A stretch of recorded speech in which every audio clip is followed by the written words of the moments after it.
Soy Fernando Díaz Villanueva, hoy es 30 de abril de 2022 y esto es La Contracrónica.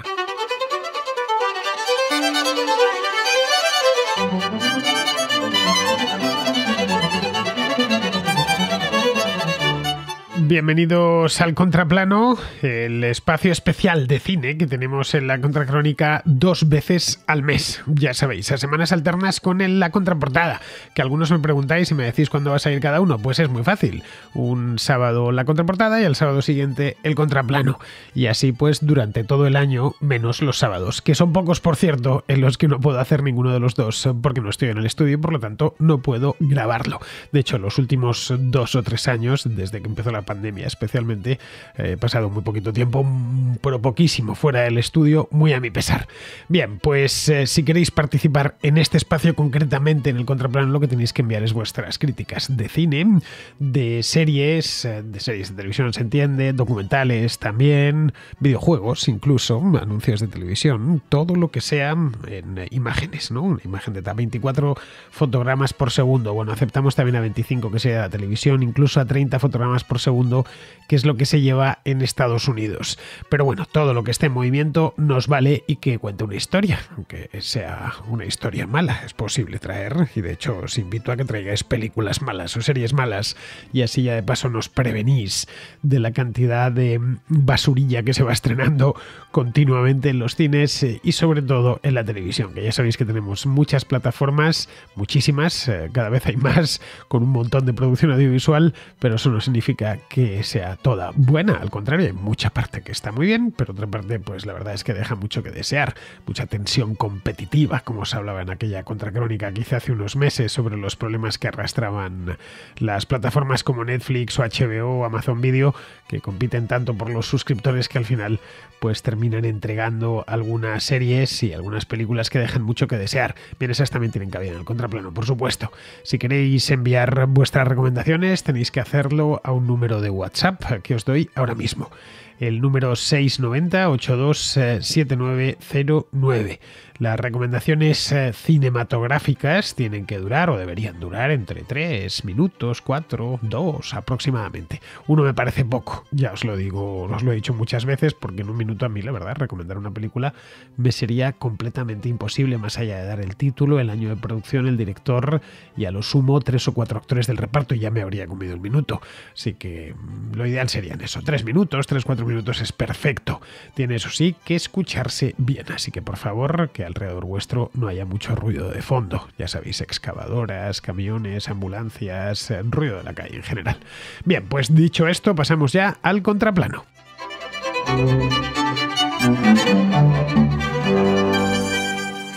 Empezamos el contraplano de hoy con Alfredo, que es un contraescucha de Bilbao, que nos trae una película mítica, una película de auténtico culto de los años 80, de principios de los 80 exactamente, que creo que todos hemos visto alguna vez, por no decir que algunos hemos visto unas cuantas veces. Me refiero a Excalibur. Así que vamos a escuchar a Alfredo que nos haga la reseña, la crítica de la película. Mira, yo te propongo para el contraplano un clásico, o al menos así lo considero. Se trata de Excalibur de John Boorman, una recreación de la tabla redonda y el rey Arturo. Está llena de epicidad. Las interpretaciones de Nicole Williamson como el mago Merlín y una jovencísima Helen Mirren como Morgana son soberbias. También tenemos por ahí deambulando como personajes secundarios de lujo, a Patrick Stewart y a Liam Neeson. No podemos dejar de mencionar, por supuesto, a Nigel Terry como haciendo del rol del rey Arturo y Nicolas Cage como Lancelot. Bueno, en la película le llamaban Lanzarote. Hay que decir que el plantel de actores en general es sencillamente de primer nivel. El fondo musical se ha tomado de Richard Wagner y Carl Orff, que dosificados de la forma adecuada le dan el tono épico que estaba mencionando. Ha habido otras muchas versiones de esta historia, pero esta es, a mi modo de ver y con bastante diferencia, la mejor. De hecho, todas las demás palidecen al lado de esta, siempre en mi humilde opinión. Habría una excepción, claro. El de los Caballeros de la Mesa Cuadrada de Monty Python en clave de parodia. Me gustaría oír tu opinión. Felicidades por tus contras que, como siempre, nunca me pierdo. Recibe un saludo. Hala, hasta luego. Excalibur no fue la primera película que se hizo basándose en la leyenda del rey Arturo y de los caballeros de la mesa redonda, y tampoco ha sido la última. Es un tema recurrente en el cine. No sé ni cuántas películas hay que están inspiradas directa o indirectamente en el ciclo artúrico, que es como lo conocen los aficionados. La historia del rey Arturo, pues yo creo que ha inspirado todo tipo de películas, series, bueno, obras escénicas en general, desde musicales, sí, hay musicales del rey Arturo, aunque nos parezca mentira, hasta algunas de las películas pues más divertidas que yo creo que se han realizado jamás, como nos lo ha comentado Alfredo ahora, Los Caballeros de la Mesa Cuadrada, que es de los Monty Python y que es de esta misma época más o menos. Pero bueno, a pesar de que se ha hecho de todo en torno a esta historia, a esta figura y a las historias del rey Arturo, el ciclo artúrico que os decía, Excalibur, dirigida por John Boorman, un director británico que creo que sigue vivo, aunque claro, ya tiene que ser mayor, porque cuando hizo esta película tenía, pues creo que unos 40 años o algo así. Bueno, tenía que haberlo buscado y no lo he hecho. Y fijaos que me preparo yo los programas, pero vamos a ver si John Boorman, estoy tecleando en este momento. John Boorman sigue vivo, efectivamente, sí, tiene casi 90 años. Nació en 1933, así que va a cumplir 90 años en el año 2033. Es mayor, se retiró del cine hace no tanto. La última película, según estoy viendo aquí, es del año Queen and Country del año 2014. Vamos, que ha estado dirigiendo películas hasta hace poco. Tampoco es que tenga una filmografía muy extensa, todo hay que decirlo. Bien, pues esta es una película que tiene ya 40 años a sus espaldas, los cumplió el año pasado, fue estrenada en el año 1981 y sigue siendo, yo creo que una de las mejores de las que se han hecho del tema artúrico. Es una película larga, dura más de 2 horas, tiene un reparto fabuloso, como bien ha dicho Alfredo, es visualmente espectacular. En aquel entonces nos lo parecía más en los años 80 que ahora. Tiene una producción muy ambiciosa, muy personal, muy cuidada. Es decir, que el director quiso dejar su impronta en casi cada centímetro del metraje, ¿no? También escribió el guión, o por lo menos, según estoy viendo aquí, lo coescribió. La película fue, como digo, una creación personalísima de este hombre, de John Boorman, un cineasta británico no muy conocido todavía en aquella época, o conocido para mal, mejor dicho, en aquella época, porque había dirigido poco antes, en los años 70, la segunda parte del Exorcista, cuyas críticas fueron de malas o muy malas. Fue un auténtico fracaso para la crítica, para la taquilla no tanto, porque engañó a mucha gente. Habían visto la primera, fueron a la segunda, de tal manera que el Exorcista 2 incluso ganó algo de dinero. Bien, tras aquel fracaso de crítica y de público, porque la gente salía espantada de aquella película, se interesó Boorman en hacer una película del rey Arturo, un largometraje. Entonces envió a United Artists un guión preparado por él para una película francamente épica. Iba a tener más de 3 horas de duración y iba a ser, bueno, una cosa espectacular, lo que no se había hecho nunca en torno al rey Arturo. Los de United Artists se lo rechazaron. No, ni siquiera se pusieron en preproducción, lo rechazaron directamente, temiendo que sería algo demasiado largo, una película de 3 horas y pico, y sobre todo una película tremendamente costosa de hacer. Bien, pues unos años más tarde él siguió lo suyo, hizo algunas películas, creo que un par de ellas. Bueno, ahora que tengo la filmografía de Boorman aquí puedo hasta mirarlo. Pues sí, no, de las gordas pasó del Exorcista 2 en el 77, pasó la siguiente, fue Excalibur. Así que fue una cosa detrás de la otra. Bien, la cuestión es que se fue, creo que fue a Warner con el mismo cuento, haciendo algunos cambios en el guión, lógicamente, y se lo compraron. Le pusieron además $10 millones, una cantidad respetable para la época, y una película de $10 millones podríamos decir que es casi una película de bajo coste, pero no en 1980. Entonces era entre la inflación y que en las grandes producciones pues ha habido también una cierta inflación, cada vez se invierte más, caray, que se están haciendo películas que cuestan $200 millones. Con esto que les hubiera parecido a Lucas o a Spielberg en los años 70 se hubieran mareado solo de oír la cantidad. Bien, le pusieron los 10 millones y claro, al estar ambientada en la Edad Media se iban rápido, porque bueno, una Edad Media fantasiosa que nunca existió. El rey Arturo habita en la ficción más que en la realidad, bien, eso requería de una producción muy cuidada, aunque solo fuera el vestuario y demás. El vestuario está muy trabajado, ¿eh? Es una Edad Media fantasiosa, pero unas armaduras espectaculares y unos vestidos espectaculares. Eso sí, lo que hizo Burman con la segunda versión que tenía de su Excalibur era lo que hizo fue acortarla. No duraría ya más de 3 horas, sino algo más de 2, que dura 140 minutos. Lo tengo aquí. Bien, se puso a ello, se hizo con un reparto bastante bueno de actores británicos, algunos muy consagrados, como Nigel Terry, que estaba a la cabeza, iba a ser el rey Arturo. Y en el papel, iba a desempeñar el papel del rey Arturo, Helen Mirren en el de la hechicera Morgana, también William Nicholson en el de Merlín, que creo que es el mejor personaje de la película, y ahí se fue a Irlanda a rodar. Podía haberlo hecho en Inglaterra, pero lo hizo en Irlanda porque tenía paisajes vírgenes mejores. En Inglaterra ya sabemos que está llena de gente, en general Gran Bretaña, sí, Inglaterra y Gales. Escocia algo menos. La cuestión es que él escogió Irlanda, que es un país maravilloso y precioso, y a partir de ahí pues nada, se hizo su película. La historia del rey Arturo es relativamente fácil, al menos para el espectador. ¿Por qué? Pues porque no hay que explicar nada. Todos desde la infancia conocemos la historia, aunque sea a grandes rasgos, del rey Arturo. También hay películas del rey Arturo para niños. Por lo tanto, es una historia que conocemos todos.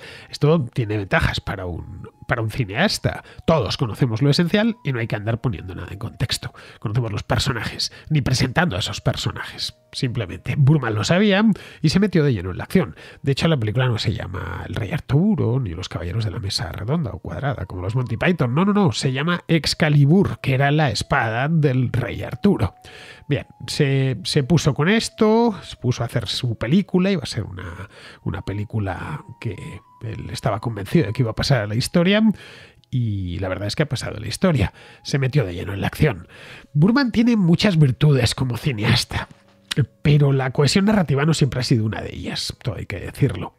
En Excalibur, y lo digo con conocimiento de causa, a veces te pierdes. Esa es la realidad. A pesar de que he visto esta película, pues no sé cuántas veces, por un montón de ellas, desde luego de la infancia, un montón de ellas, pues la tenía en VHS en casa, pero así ya de mayor, es decir, por encima de los 17, 18 años, la habré visto 2, 3, 4 veces, no lo sé. Y en ocasiones todavía me confundo en algunos detalles, como quién le está haciendo qué a quién y por qué, en fin. Que estas cosas, estos saltos de Excalibur, que pasa es que como te meten en ese ambiente, pues los das por amortizados y te da un poco igual. Bien, en la mayor parte de las películas esto es un problema. Pero aquí no tanto. Está claro que Burman está menos interesado en contar una historia que en presentar una gran incursión cinematográfica a todo el mito artúrico. Un mito al que carga de un montón de elementos, valor, lujuria, bastante por cierto, codicia, culpa, venganza, fe, depravación, redención. Ahí está todo en Excalibur. Y todo filmado aprovechando al máximo tanto los paisajes de Irlanda, que ya digo es una isla fantástica, como si alguien imagina Camelot, pues se la imagina en Irlanda, o imagina el país del rey Arturo, la Inglaterra del rey Arturo se la imagina en Irlanda, obviamente. A poco que conozcáis aquel país sabréis lo que os digo. Bien, esto lo aprovecha eso, más que el lugar que eligió para rodar, más los efectos especiales, que en 1980 tampoco es que estuviesen tan avanzados como ahora, pero sí ya eran unos efectos especiales resultones. Luego ya para dar más espectáculo, como si todo lo anterior no fuese poco, lo que hace Burman es incluir algo novedoso. Esto 20 años antes hubiera sido impensable. Bueno, que caray, 15 años antes, en los años 60. Incluido sexo explícito, un montón de desnudos, hay apuñalamientos, extremidades amputadas, chorros de sangre. Y esto la convirtieron inmediatamente, en el acto, por supuesto, en una película para adultos, clasificada para adultos, que por supuesto todos los niños de los 80 queríamos ver. Y la veíamos, claro, porque siempre alguien tenía una copia en VHS que nos la íbamos copiando yo tenía, de hecho, mi copia de Excalibur. Bien, el resultado es que esta película, Excalibur, es una extravagancia visual en toda regla. No hay una secuencia aburrida. La película te engancha y te la terminas. Podría haber adoptado Burman un enfoque algo más ligero. Esa es la verdad, que enfatizase, no lo sé, la aventura, por ejemplo, como otras películas del Rey Arturo, o el romance, los amoríos con Ginebra, Lanzarote, etc. Bueno, incluso el humor, como hizo Monty Python con los Caballeros de la Mesa Cuadrada. Pero no, lo que hizo Burman fue darle un toque muy serio, un toque muy intenso. La película tiene mucha intensidad dramática, que coincide además con imágenes también muy intensas, muy apasionadas. Y aunque, como os decía antes, la narrativa puede no ser siempre coherente, y de hecho no lo es, Burman escenifica todo con un derroche tal de energía y de pasión que es imposible que no te atrape. Caray, que para musicalizar la película escogió piezas, muy bien seleccionadas por cierto, de Richard Wagner y de Carl Orff, que es música muy, muy enérgica. El centro de la película podría parecer que es el Rey Arturo, cuando hablamos de Excalibur, claro, pero no, el centro de la película es el título, es la espada del Rey Arturo, la portada de la película, la cartelera, de hecho la propia espada, que se llamaba Excalibur. Bien, eso acentúa todavía más el componente mágico de la historia.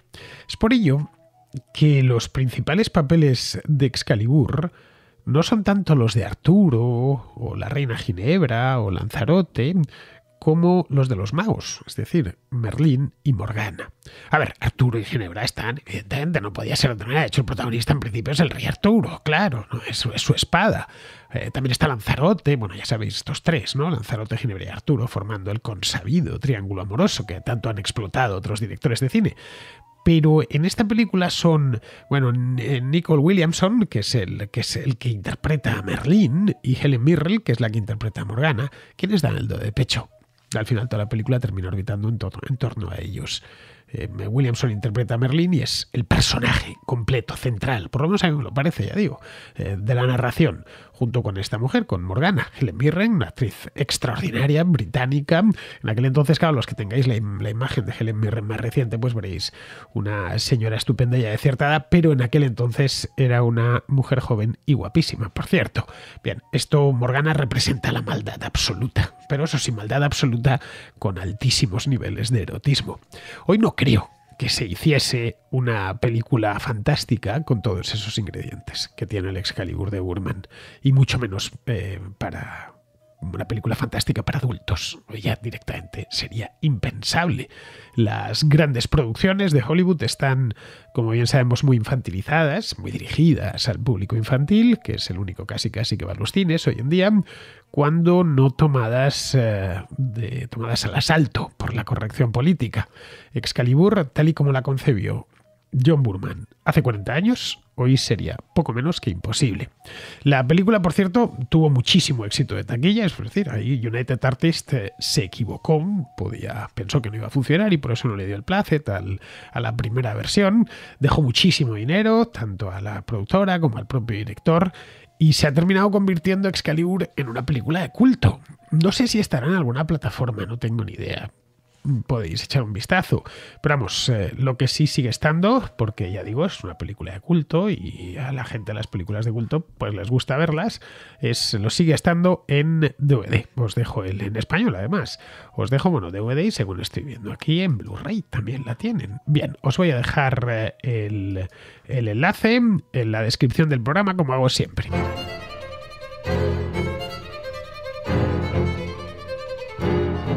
Seguimos con Nerea, que nos trae una comedia muy buena de hace ya unos cuantos años, muy difícil de encontrar, eso es verdad, pero que es realmente buena, de estas películas que hay que ver al menos una vez en la vida, aunque solo sea para reírse. Hola Fernando, creo que en el contraplano no ha salido la película Idiocracia, que es la que yo quiero recomendar. Es teóricamente una comedia mezclada con ciencia ficción, pero a mí realmente me parece una crítica social agudísima. Creo que es una película que nadie debe perderse, aunque la verdad es que es muy difícil de encontrar. Yo he conseguido verla hace tiempo en Vimeo, en versión original y doblaje en español, pero ya no está. Y cuando he querido enseñárselas a mis hermanos, pues ya la han podido encontrar solamente en doblaje latino o en o en versión original. En versión original tienes que saber muy bien inglés porque utiliza mucho slang y tal. Bueno, la película va de un experimento de crionización en la que el ejército americano crioniza al soldado más mediocre de todo el ejército y como no encuentra ninguna mujer, pues crioniza a una prostituta que se ofrece voluntaria, medio engañada, a cambio de que a su chulo le perdonen los delitos que tenía. Y el tema es que por distintas vicisitudes el laboratorio queda destruido y las 2 cámaras de crionización quedan enterradas y olvidadas. Y 500 años después pues se abren y salen estas 2 personas en el mundo dentro de 500 años, que es un mundo no apocalíptico, porque toda la sociedad, el mundo está medio destruido, pero toda la sociedad sigue viviendo, digamos, como intentando vivir como vivimos ahora. Pero el tema es que el conocimiento se ha ido perdiendo porque la teoría de la película empieza así. Lo que dice es que la gente más inteligente retrasa el momento de tener más hijos o directamente no los tiene, o tiene menos o no los tiene, y en cambio la gente más tonta se hincha a tener hijos, de manera que el coeficiente intelectual de la humanidad va bajando cada vez más y llega un momento en el que son todos básicamente tontos. Con lo cual, mantener todo lo que ahora existe, desde la medicina hasta los edificios, pues para ellos es imposible. Entonces van tirando, digamos, de manuales de nuestra época, pero no lo saben interpretar. Y ahí lo dejo. Me parece divertidísima, fantástica y sobre todo muy, muy, muy inquietante. No sé si la has visto y me gustaría ver tu comentario. Muchísimas gracias. Esta de Idiocracia, Nerea, es una película divertidísima. Me reí de lo lindo cuando la vi y la vi creo que un par de veces. Me la dejaron hace ya pues bastantes años, pero la película es antigua. Y me la dejaron un pincho USB y me la pasé un par de veces y luego pues ya sabes, el problema de los pinchos USB que se extravían o que por cualquier otra cosa necesitabas más espacio y apenas los utilizamos, pero hace 10 o 15 años los utilizábamos muchísimos. Recuerda todos los que teníamos encima de la mesa, en mochilas. Al final uno se encontraba estos pinchos USB por todos los lados. Si necesitabas meter, qué sé yo, cualquier otra cosa y borrabas lo que había, pues así es como perdí yo Idiocracia. Y ya lo siento porque me la vería otra vez. Vamos, que lo único que lamento es no tener la mano para verla otra vez. Bien, la película, que ya digo es una comedia algo desmadrada, bueno, bastante desmadrada, que se titula Idiocracia, es del año 2006 y la dirigió un director llamado Mike Judge sobre un guión de Ethan Coen, con un presupuesto muy bajo, por cierto, no es una gran producción, ni mucho menos. Mike Judge había creado antes una serie de animación muy famosa, por lo menos para los de mi generación, de los años 90, llamada Beavis and Butthead. Supongo que la habréis visto, animación para adultos. Se entiende que es una serie tremendamente incisiva y cuyo humor, un humor muy ácido, no hace prisioneros. Pues no sé, quizá Mike Judge pensó que una película con ingredientes parecidos funcionaría bien, pero no fue así. En taquilla fue un fracaso estrepitoso y en buena medida no tanto por la película, sino porque hubo una distribución desastrosa. Hoy es difícil de ver, pero es que cuando se estrenó también era difícil de ver. La distribuyó 20th Century Fox y, bueno, hizo un trabajo pésimo. Ni siquiera pudieron verla los críticos, no se la envió, que los críticos, pues mal que bien hablan de ella en los periódicos y eso no sé ahora, pero en su momento empujaba a mucha gente a los cines. Llegó a los cines con muchísimo retraso, a muy pocos cines. Al parecer, según leí hace tiempo, lo que hizo la 20th Century Fox es un estudio de mercado con un panel de espectadores, ya sabéis, que juntan unos cuantos, qué sé yo, 30, 40 personas de distintas clases sociales, edades, razas y demás, se la muestran y después les hacen rellenar un cuestionario. Pues hicieron eso y no gustó nada. No lo sé. Quizá porque muchos de ellos se vieron reflejados en la película. Bien, la idea central de Idiocracia es que los idiotas heredarán la Tierra. ¿Por qué? Pues porque se reproducen más que los listos. Esa es la idea central de esta película. La película arranca con una introducción maravillosa. Podéis encontrarla en YouTube. Si esta, ya digo, es una película de culto también. La que expone, bueno, en esta introducción, casi como si fuese un documental, expone el problema y el punto de partida de la película. Aparece, bueno, distintas parejas, ¿no? Aparece una pareja inteligente en una casa buena, diciendo que, pues que no van a tener hijos porque es muy arriesgado en este momento, según está el mercado.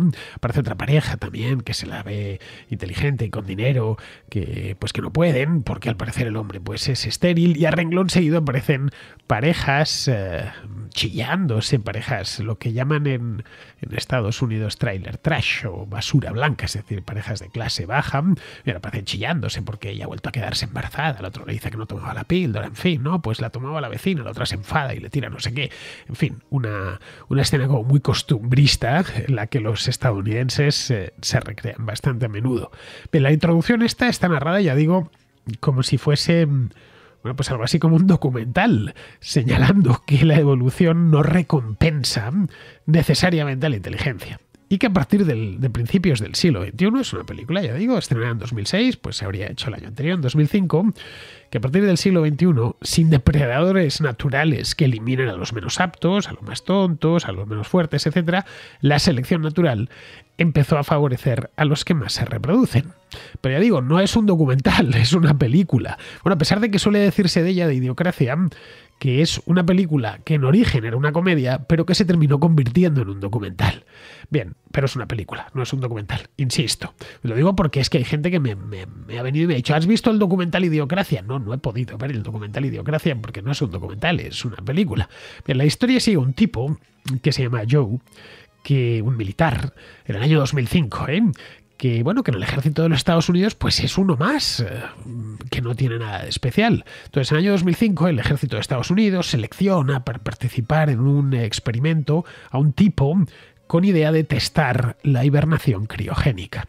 Han elegido a este tipo, a Joe, porque es el tipo más normal del mundo. Es promedio en todos los sentidos. De un coeficiente intelectual promedio, una personalidad promedio, un tipo tranquilo, no problemático, normal y corriente. Tampoco especialmente valiente ni especialmente cobarde. Incluso tiene hasta una frecuencia cardíaca promedio.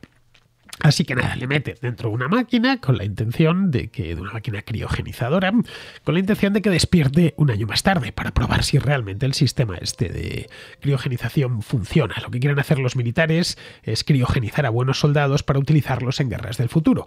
Pero nada, el experimento sale mal y Joe y otro participante en el mismo experimento, una prostituta que se llama Rita, se despiertan 500 años después.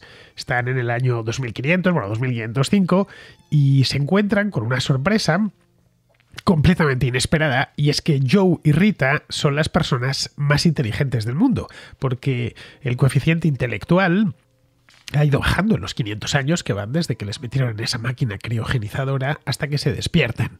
Bien, ¿qué se encuentran estos dos? ¿Qué se encuentran Joe y Rita?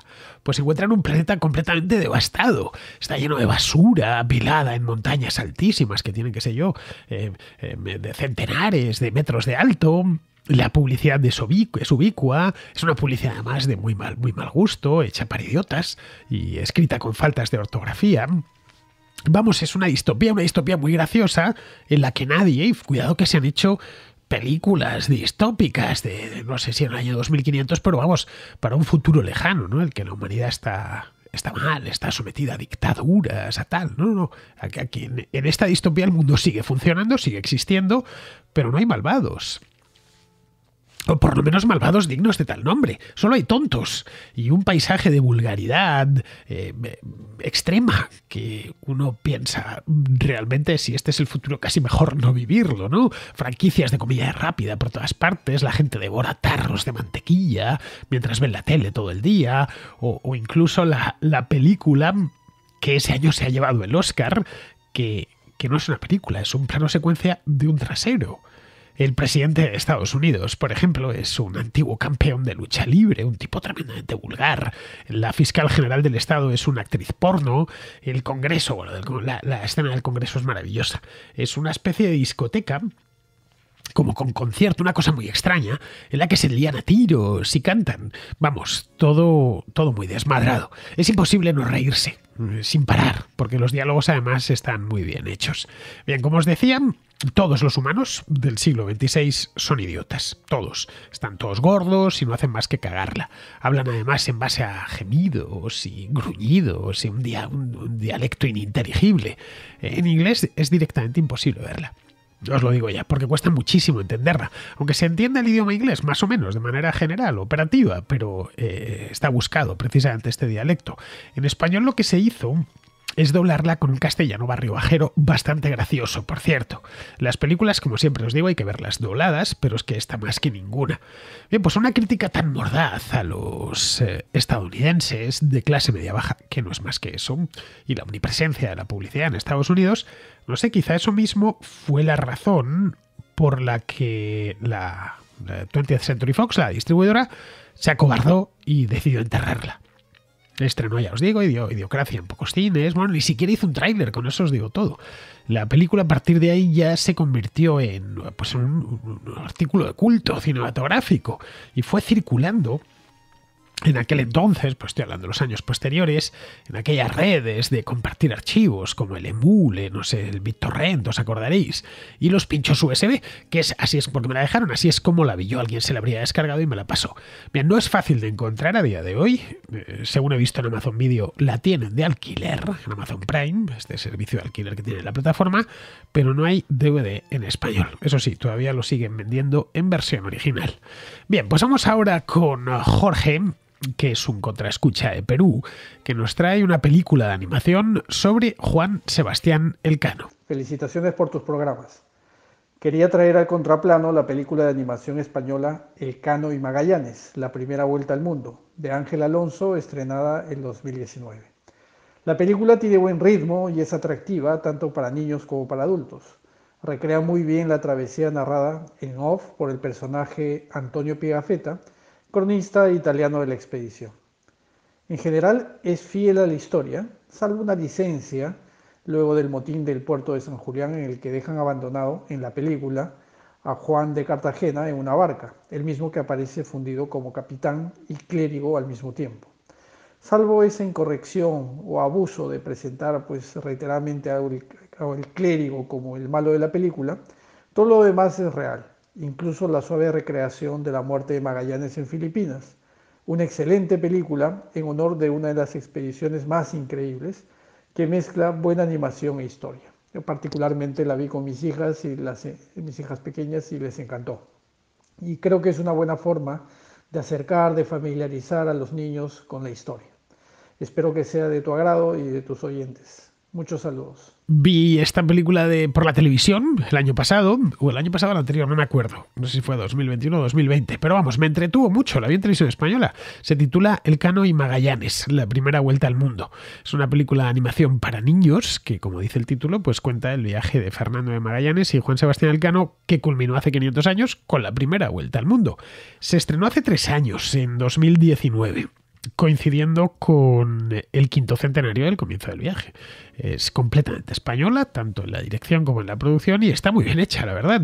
Es, como ya os digo, para niños, así que no esperéis profundidades, porque es que no puede haberlas. Está concebida para niños, pero cuando digo niños, pues es niños de 10 años. Vamos, los personajes son entrañables y, bueno, como el director, que se llama Ángel Alonso, es vasco, es de Guipúzcoa exactamente, pues el héroe es Elcano, como no podía ser de otra manera, y que también era guipuzcoano, era de Guetaria. Bien, y los malos son los portugueses, pero todo es muy blanco, muy blanco, muy agradable, sin intención de molestar a nadie. A Elcano, por ejemplo, le pinta joven y apuesto, mientras que a Magallanes le pinta gordo, algo engreído y habla con un acento portugués muy marcado. Los marineros andaluces, que eran muchísimos, hablan con acento sevillano y Elcano con acento de Madrid. Es decir, sin acento, porque los madrileños hablamos un castellano limpio y cristalino, sin acento alguno. Pero bueno, la película es divertida y bastante fiel a los hechos que nos han llegado, que son bastantes, por el viaje. Antonio Pigafetta, que fue uno de los que se embarcó y que más consiguió regresar. Fue un italiano de Vicenza que escribió una crónica muy detallada de la expedición. Por lo tanto, sabemos exactamente lo que fue pasando pues casi día a día. El propio Pigafetta aparece en la película y tiene un papel auxiliar, pero un papel importante. Naturalmente habla con acento italiano, como no podía ser de otra manera. Bien, si tenéis hijos o simplemente os sobrinos, ya sabéis que quien no tiene hijos, y a quien a Dios no le da hijos, el diablo le da sobrinos. Bien, pues si sois de los sobrinos también se la podéis poner. Bueno, si simplemente os gusta la animación o os gusta la historia de España y por simplemente conocerla, ¿no? Esta película os hará pasar un buen rato, dura 1 hora y media, es un largometraje normalito y su aspiración no es otra que esa misma, la de entretener y hacer pasar un buen rato, y lo consigue. La podéis ver, por cierto, completamente gratis, no tenéis que ir a ninguna plataforma ni comprarla en DVD ni nada de eso.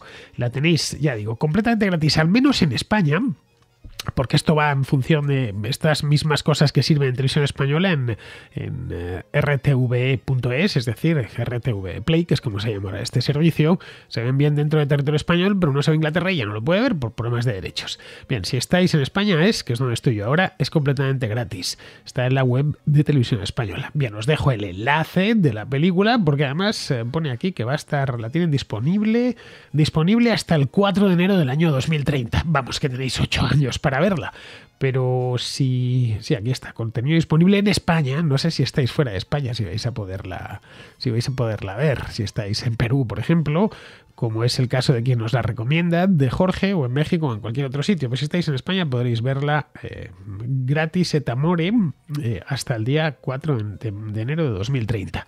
Bien, pues ahí os dejo el enlace para que la podáis ver si es que lo deseáis. Bien, pues con esto, queridos amigos, terminamos el contraplano, la contracrónica, que no deja de ser una contracrónica cultural, pero contracrónica. El contraplano de hoy ha sido, como siempre, un placer teneros. Buenas películas hoy, no os quejaréis. Excalibur y Idiocracia son realmente buenas, y esta última, esta de Magallanes y Elcano, pues también está muy bien. No es una obra maestra, obviamente, pero por el contraplano tiene que pasar un poquito de todo. Bien, pues mañana, no lo olvidéis, tenemos contrarréplica, así que aquí os espero. Hasta mañana, amigos.